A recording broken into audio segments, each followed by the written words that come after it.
po, Yusek. Pinatikos po ni dating presidential spokesperson Attorney Harry Roque yung anyay lantarang katiwalian ng mga Marcos sa gitna po ng investigasyon ng Hong Kong sa umanig gold-linked money laundering activities. Ito po yung nabanggit din sa isang media entity dito sa Pilipinas, bukod po doon sa mga report from Hong Kong and Taiwan. Nakarating na po ba ito sa kaalaman ng Pangulo? Ano po yung kanyang reaction kaugnay nitong panibagong allegation po na ito? Wala pong katotohanan. Yun lang po. So yung categorically deny po ito? Walang katotohanan.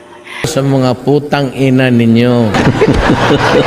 Doon po sa pagdalo ng Pangulo kanina po sa One Cebu rally sa Cebu, yung po ang presensya ng Pangulong Marcos ay sign po ba yun na yung suporta niya kay suspended Governor Cebu Governor Gwen Garcia ay parang sign din na sinusuportahan niya yung paglabag or hindi pagsunod ni Governor Gwen doon po sa kautusan ng Ombudsman? Wala po tayo nakikitang ganun. Yan na po. Lul. Fuck you.